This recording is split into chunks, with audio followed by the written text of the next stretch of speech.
Pak Dr. Angga Wira sebagai Ketua Repnas dan kalau tidak salah masih sekjen hipnya. Angga ini saya sangat mengenal dia karena beliau dalam sejarahnya ini adalah satu-satunya ketua bidang organisasi yang berlatar belakang akademik doktor. Dan waktu saya ketua umum ini, beliau adalah ketua bidang organisasi saya. Jadi saya kenal. Dan saya lihat, Mbak, sponsornya banyak sekali ya.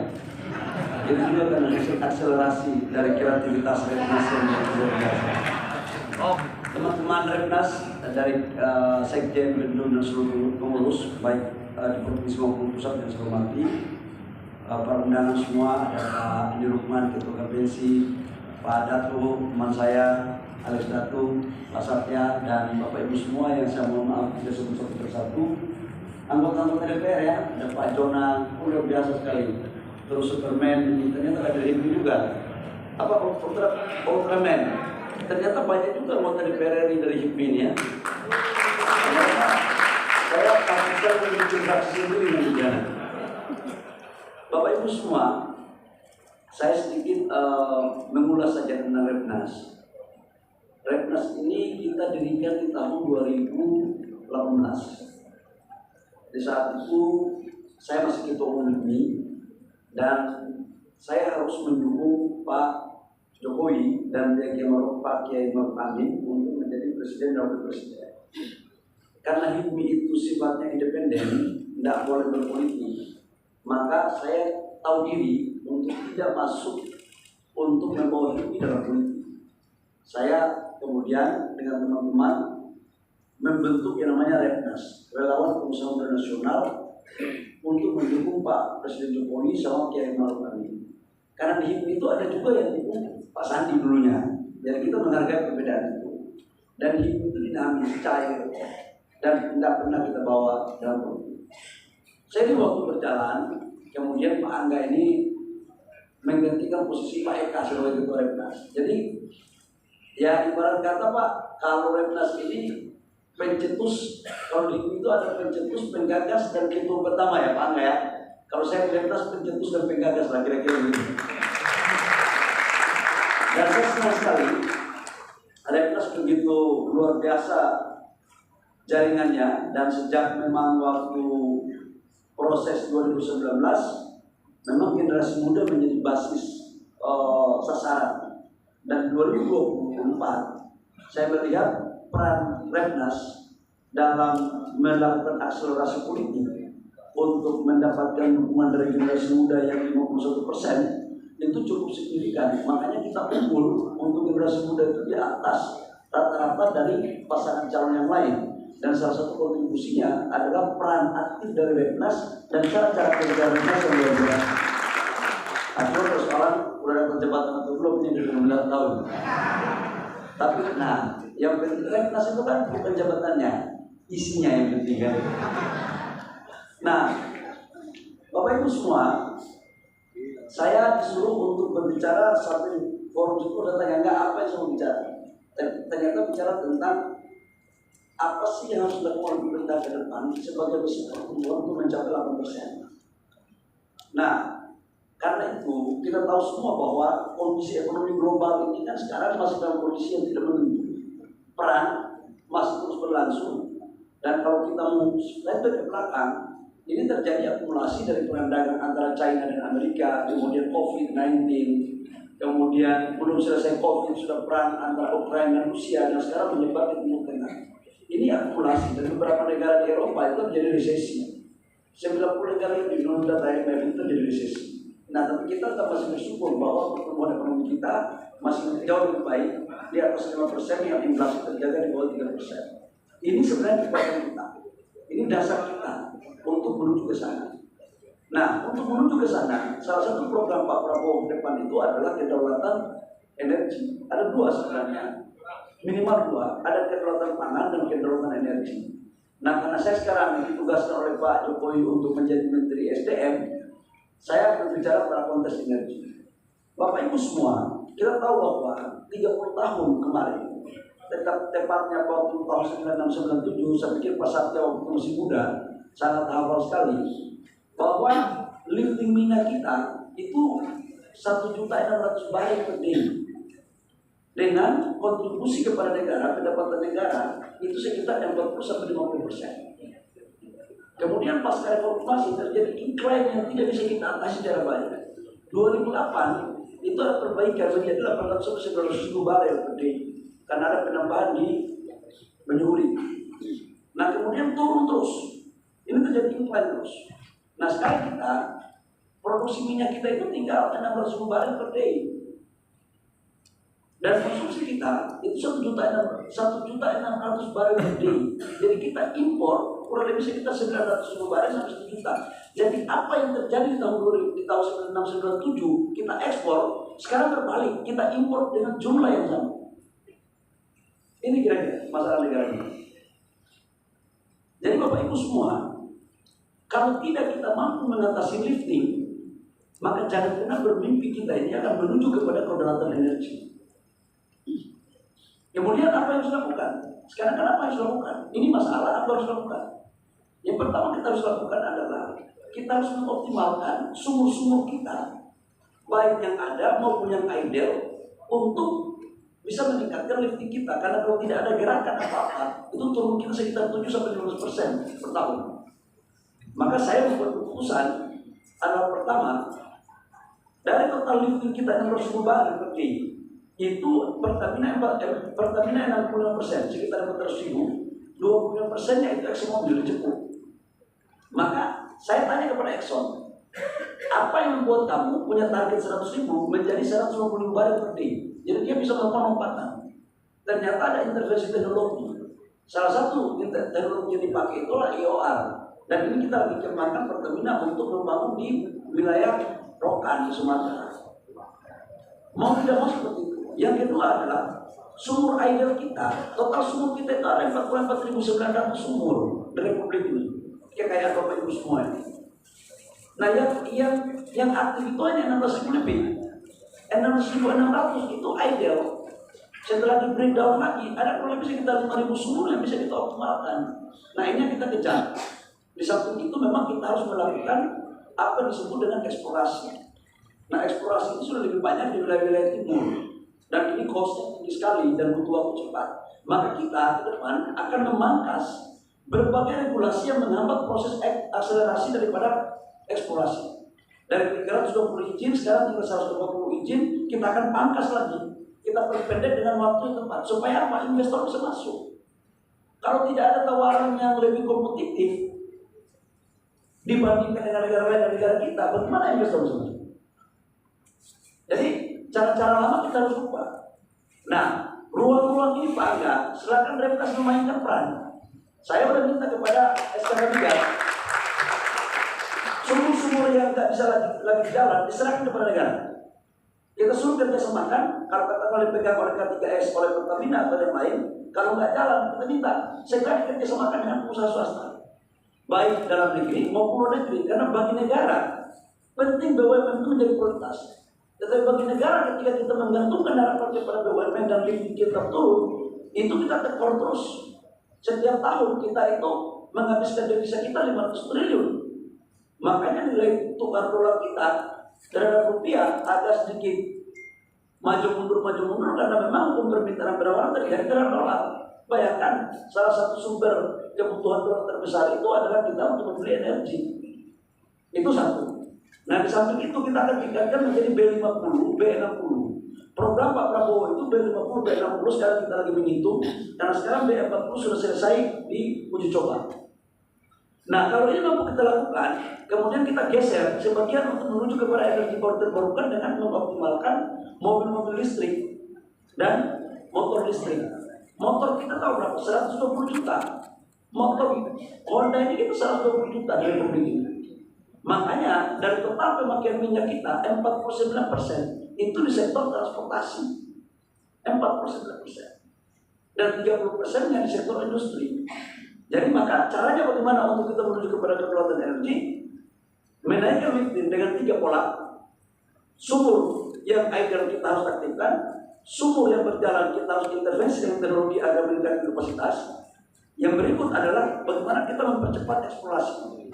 Di samping itu, B40 sekarang kita menjadi B50, B60. Bahkan kalau teknologinya bisa, dalam pandangan Pak Prabowo, bila perlu kita tingkatkan lagi. Dan kita segera melakukan konversi dari fosil ke mobil listrik. Makanya ini bagian daripada kedaulatan. Kalau ini mampu kita lakukan, insya Allah clear. Itu yang pertama. Yang kedua Pak Angga, ini bisnis nih Pak Angga. Jadi silakan SKK migas Pak Angga kan bagian daripada tenaga ahli SKK migas kan. Ini saya sudah buka ini peluangnya, saya sudah buka ini. Selama aturan semuanya saya sudah buka ini. Udah. Nah, saya tidak ingin ke depan perusahaan-perusahaan yang masuk ke daerah-daerah, baik dari sektor minyak maupun sektor lain, perusahaan daerah ditinggalkan. Saya tidak mau. Saya ingin investasi masuk ke daerah harus juga menggandeng teman-teman daerah untuk menjadi pemain. Tidak boleh. Tidak boleh lagi. Gaya-gaya lama nggak bisa lagi. Nanti yang kaya lo lagi. Nggak bisa. Ekonomi, pertumbuhan ekonomi penting 8%, tapi jauh lebih penting juga adalah bagaimana pemerataan pertumbuhan. Kalau akumulasinya yang dikuasai oleh sebuah kelompok tertentu, kita bertentangan dengan pasal 33. Pasal 33 itu kan seluruh kekayaan laut, darat, dan udara harus dikuasai oleh negara dan untuk dipergunakan untuk kesejahteraan masyarakat, bangsa dan negara. Kemudian ada demokrasi ekonomi. Itu amanah undang-undang. Jadi nggak bisa kita lari dari sana. Jadi insya Allah Pak Angga, apalagi insya Allah nanti komisi DPR yang akan menjadi ketua komisi energi itu adalah jatah Golkar. Jadi insya Allah bisa kita komunikasikan. Itu dari sisi minyak. Sekarang dari gas kemana? Gas kita itu Pak Angga, sekarang kita konsumsi kita itu LPG itu totalnya 8 juta ton. Waktu saya 85. Soalnya kamu tatapan itu saya ada takut dengan HP. Tapi nggak apa-apa, karena kamu pakai baju kuning nggak apa-apa. Jadi saya lanjut ya, menyangkut gas. Gas itu 8 juta ton per tahun konsumsi kita. Industri LPG kita itu hanya 1,7 juta ton. Selebihnya kita impor. Jadi impor kita 6,17 juta ton. Maka program ke depan yang kita lakukan adalah kita segera membangun industri gas untuk kualitas gas yang bisa dikonversi ke LPG tentang C3, C4. Saya sudah hitung dengan SKB gas dan Pertamina kurang lebih sekitar 1,5 juta sampai 2 juta ton yang bisa kita lakukan. Dan sisanya apa? Kita bikin jar gas. Jar gas ini kita buat. Kalau tidak nanti impor lagi, lama-lama mati dengan impor kita. Nah saya kebetulan menganut mazhab kedaulatan harus kita lakukan berdiri di kaki sendiri untuk mengurus negara. Itu mazhab saya. Jadi gas di Jawa Timur itu baru 6%, di Jawa Barat itu baru 4%, di Jawa Tengah baru 2%. Kenapa? Karena pipanya nggak dibangun. Saya udah minta kepada Menteri Keuangan kemarin. Ini pipa-pipa ini kita harus bangun sebagai jalan tol. Ini jalan tol supaya apa? Biaya yang kita berikan kepada rakyat untuk membeli gas itu terjangkau. Bapak Ibu semua per tahun subsidi gas dari LPG itu sekitar 60 sampai 80 triliun. Itu subsidi kita. Karena sejak 2006, 2007 harga gas itu nggak pernah dinaikkan. Harga gas sekarang per kilo itu kurang lebih sekitar rupiah. Tapi kita rakyat beli itu tidak lebih dari 6.000, 5.700 atau 6.000 lah maksimal. Kalau nambah-nambah dikit ya itu ada tambahan kira-kira. Nah itu kira-kira Bapak Ibu semua. Nah itu pertama. Yang kedua apa yang harus dilakukan? Hilirisasi. Hilirisasi yang kita lakukan. Saya mencontohkan ya. Saya minta coba ada peta jalannya. Mana tahu saya? Ada tak master apa? Peta jalan hilirisasi. Waktu saya di Kementerian Investasi Bapak Ibu semua, saya membuat peta jalan hilirisasi sebagai mesin pertumbuhan ekonomi kita. Sampai 2040 total 618 miliar US dollar. Dari 28 komunitas. Jadi ini bukan omong-omong ini. Jadi 28 komunitas kita buat hilirisasi. Nah itu total investasinya sekitar 6,9 miliar US dollar. Inilah yang menjadi pikiran Bapak Prabowo. Inilah yang menjadi perintah Bapak Prabowo kepada kami agar ini bisa dieksekusi sebagai mesin pertumbuhan. Karena tidak akan mungkin teman-teman, pendapatan per kapita kita sekarang 5.300. Kita targetkan 2029 dengan pendapatan per kapita di atas 10.000 US dollar. Kalau masih mengandalkan dengan pola UMR. UMR itu lebih identik pada karya. Kita sudah harus shifting. Sudah kita berpikirnya lebih maju. Maka untuk industri bisa masuk, nilai kompetitiveness kita apa, keunggulan komparatif kita apa? Ya kita punya bahan baku. Jadi kita kawinkan bahan baku kita dengan industri. Itu untuk bisa masuk. Nah kalau ini mampu kita lakukan, ini adalah salah satu mesin pertumbuhan ekonomi. Jadi ini baik dari sektor hulu migas, mineral batu bara, perikanan, perkebunan, kehutanan. Jadi bukan hanya satu sektor. Ikan kita apa segala macam, tapi tidak boleh saya ngomong tentang pertanian perikanan karena saya bukan Menko urusan itu, bukan. Saya ngomongnya energi dan batu bara aja. Bapak Ibu semua, kalau ini mampu kita eksekusi, minimal pertumbuhan ekonomi kita tambah 2%. Strateginya pun kita sudah buat. Saya mengambil contoh kecil, nikel dari sektor minerba. Tahun 2017-2018 ekspor nikel kita itu hanya mencapai 3,3 miliar US dollar. Pada saat itu kita masih mengirim bahan baku. Dan memang negara-negara lain ini sudah candu kepada bahan baku atau material Indonesia. Karena sejak zaman penjajahan mereka itu butuh aja kirim terus bahan baku dari kita. Nah begitu kita menyetop ekspor nikel, apa yang terjadi? Bapak Ibu semua, kita mendapat tantangan dari mana-mana. Saya waktu itu merasakan betul ketika menjadi menteri investasi. Tapi saya waktu di HIPMI kan perjuangan saya kan adalah ekonomi kedaulatan negara, bukan kedaulatan bangsa lain.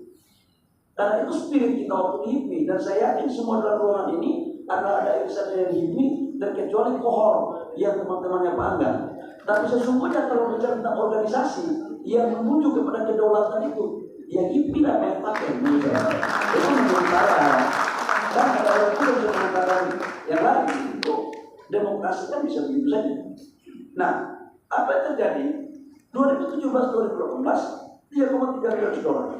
Kita stop. Waktu itu smelter kita belum sampai 10. Kita menyetop ekspor nikel. Sekarang ekspor nikel kita berapa? Hasil realisasi sudah mencapai hampir 34 miliar US dollar. Dari hanya 50 triliun sekarang mencapai 500 triliun. Bayangkan, negara dapat berapa itu kan? PPh pasal 21, PPh pada kontraktor, royalti, multiplier effect dari ekonomi. Inilah yang membuat menciptakan kawasan-kawasan pertumbuhan ekonomi baru. Bapak Ibu semua, kalau ini mampu kita lakukan pada sektor-sektor yang lain, itu luar biasa. Sekarang kenapa orang menganggap kita agar mempertimbangkan untuk merubah kebijakan untuk menghentikan ekspor? Bapak Ibu tahu, salah satu sekarang ketika dunia hari ini berbicara tentang green energy dan green industry, Indonesia itu punya dua keunggulan komparatif yang tidak banyak dimiliki oleh negara-negara lain. Yang pertama itu cadangan nikel dunia. Di tahun 2023 menurut data geologi Amerika itu mengatakan kita 20% cadangan nikel dunia. Tapi 4 bulan lalu data geologi Amerika itu mengatakan bahwa kita cadangan nikel dunia itu 40-45%. Nah, sekarang mobil listrik, sekarang kan hampir semua dunia bicara tentang mobil listrik, meninggalkan fosil. Mobil listrik itu bahan baku 60% komponennya mobilnya, dan 40% adalah baterainya. Nah, baterainya itu komponennya ada 4: mangan, kobalt, lithium, dan nikel. Dari 4 itu 80% nikel. Nah, kita punya di Indonesia punya 3 cadangan: nikel, mangan, kobalt, yang kita punya lithium. Jadi Bapak Ibu semua, dunia ini orang akan memakai mobil listrik pasti tergantung pada bahan baku nikel, kobalt, mangan Republik Indonesia. Jadi kita bicara tentang kedaulatan negara, kita tahu tentang geopolitik. Kita tahu geopolitik itu. Nah sekarang investasi sudah masuk. CATL pabrik terbesar di dunia, LG. Dan kita adalah yang meletakkan pabrik pertama yang terintegrasi di dunia dari hulu ke hilir. Itu baru kita. Yang dari tambang, smelter, ekspor, propulsor, katoda, baterai sel, sampai dengan recycle-nya. Jadi ini yang akan kita lakukan ke depan. Bapak Ibu semua yang di luar, saya kasih contoh, tembaga. Berapa puluh tahun Freeport masuk ke Republik ini. Dan Undang-Undang Penanaman Modal pada tahun 67 dibuat, itu sebenarnya adalah sebagai landasan untuk menarik investasi masuk. Di mana ada 3 persyaratan kenapa dilakukan. Yang pertama itu adalah pasar, teknologi, dan kapital. Dan salah satu syarat yang memang harus dilakukan industrialisasi. Dulu namanya industrialisasi bukan hilirisasi. Sekarang aja perlu nama alih-alih. Tapi dari presiden pertama sampai presiden terakhir Pak Jokowi yang bisa meminta setengah masa Freeport membangun smelter yang berskala besar dan sampai produknya bisa memisahkan emas, itu di zamannya Pak Jokowi. Ini fakta. Biar musuh potong kucing. Ini sejarah, benar sejarah ini. Dulu waktu saya masih di Papua, selalu kita demo. Freeport ini jangan-jangan dia mengeluarkan konsentrat dari tembaga yang lain-lain. Kenapa? Karena kita nggak punya smelter. Smelter kita waktu itu yang ada di Gresik, yang dilakukan kerja sama Freeport dengan Jepang, itu belum bisa, turunannya itu hanya bisa memisahkan tembaga, tapi anodanya, emasnya itu belum bisa.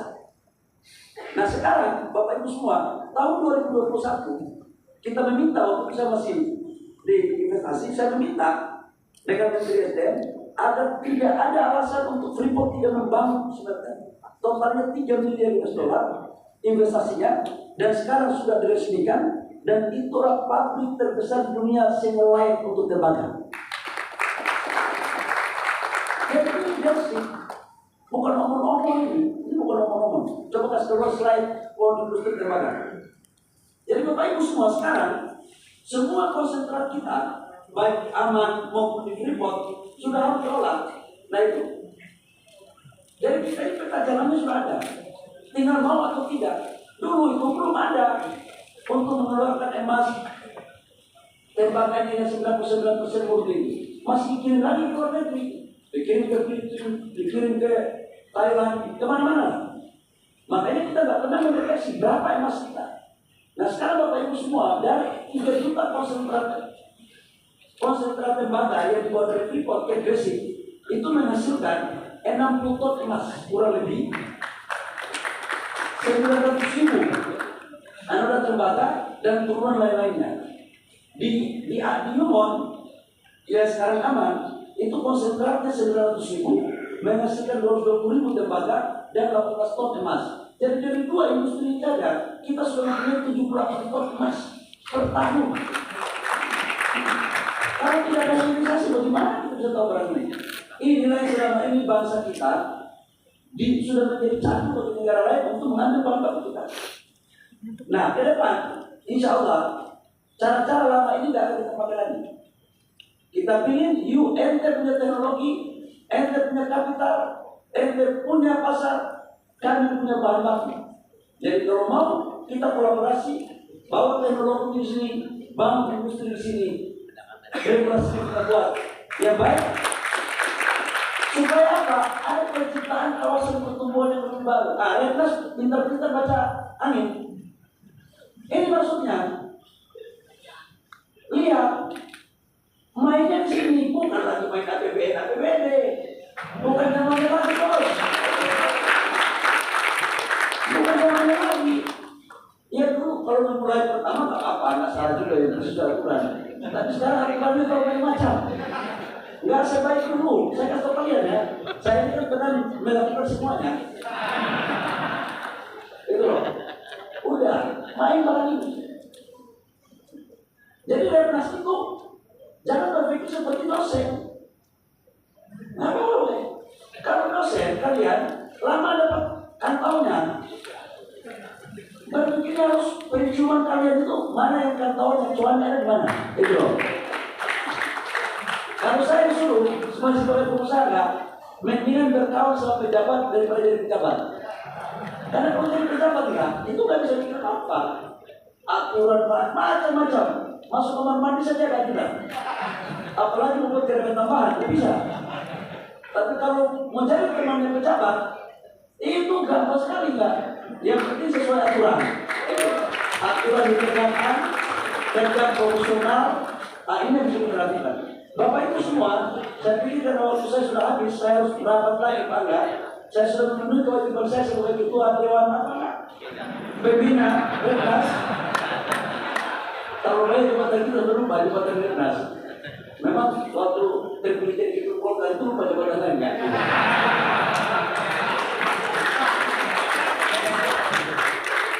Saya pikir ini sebagai kewajiban moral kita dari teman-teman. Kita mempunyai CCS. Ini storage kartu storage kan? Itu banyak juga. Di SKK Migas dengan Kementerian SDM itu ada membangun investasi. Nah teman-teman daerah di mana tempat itu ayo dekati. Pasti itu ada oportunity bersama itu. Jadi pandai melihat peluang. Satu aja perintah Pak Prabowo adalah kita harus membesarkan pengusaha-pengusaha yang ada di daerah maupun di pusat. Nggak boleh monopoli ekonomi, itu perintah Pak Prabowo. Nah, cuma selama ini kan masyarakat bisa begitu. Kita tunggu tanda mainnya.